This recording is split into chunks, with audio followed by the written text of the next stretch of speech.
It's the first of the month, so that means it's time to answer questions that $5 supporters asked in May. If you have questions for June, links are below. Let's start on Subscribestar, where Dickin Myanus asks, what may cause statists' brains to short circuit? So first, thanks for keeping the pun going. Second, it's religious indoctrination. Remember that organized religions and the first governments formed together because they were the same thing. That's how you got people to accept authority over them. They were one and the same.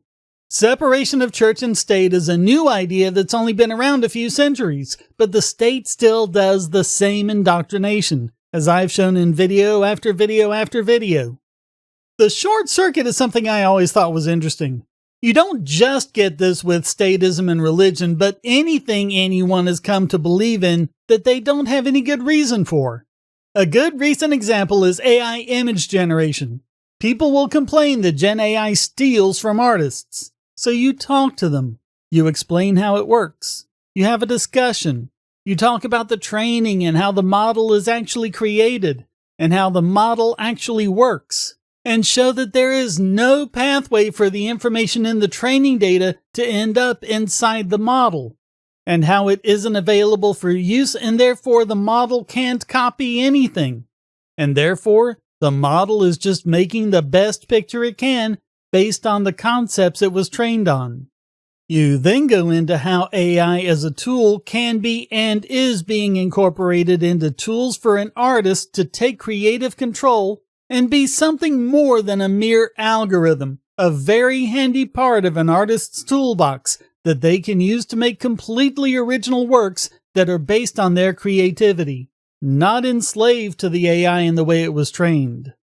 Then they just stare at you blankly for a second, the way a deer looks at you when you're about to hit it with your car, and then they say, "But it's stealing from artists!"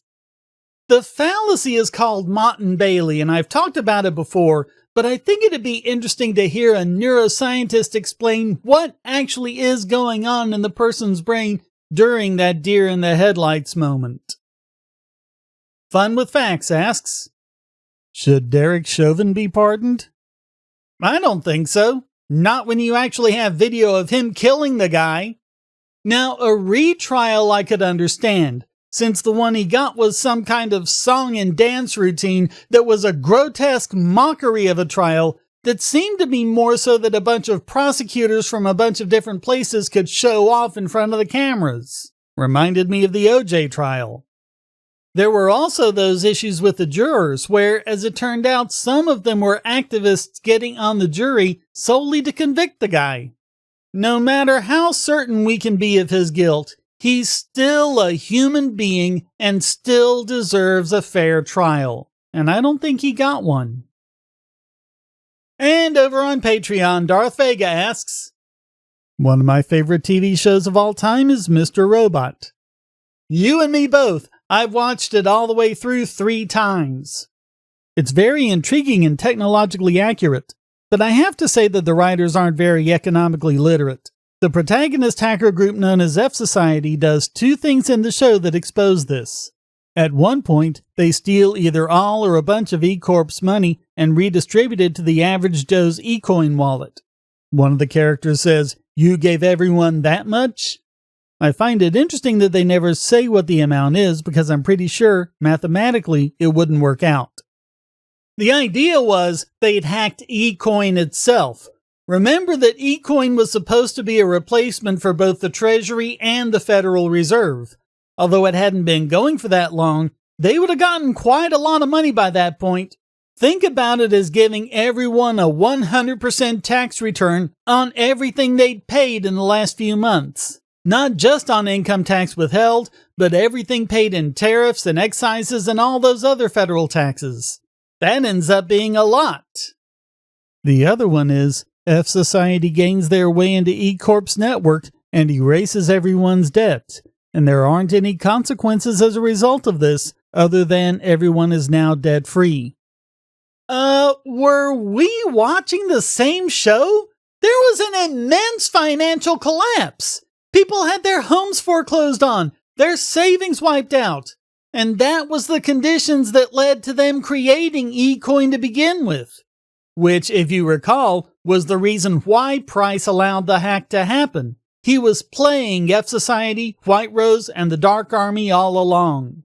That's why Elliot's plan from Season 2 all through the end of the series was trying to find a way to undo the hack. My question is, what would be the major consequences of wiping away everyone's dead in the real world? Pretty much what was shown. Biggest financial collapse ever. And I really think that was the point of Mr. Robot, to take Fight Club through its conclusion and show what the aftermath would have been. In Fight Club, you're never shown the consequences and you're left to believe it was a good thing. Mr. Robot said, no, it really isn't. So thank you so very much for watching. Comments for the comment god, shares for the share throne. Please hit like, subscribe, and the bell, and check out other videos on my channel and like and share them as well. And of course, go to donate.bogosity.tv for all sorts of ways to support, including PayPal, Venmo, cryptocurrency, real ones, not eCoin, or become a regular supporter at Patreon, Subscribestar, or Discord to get these videos early and ad-free and participate in live streams and AMAs like this one. Thanks again, and until next time, stay strong and be free.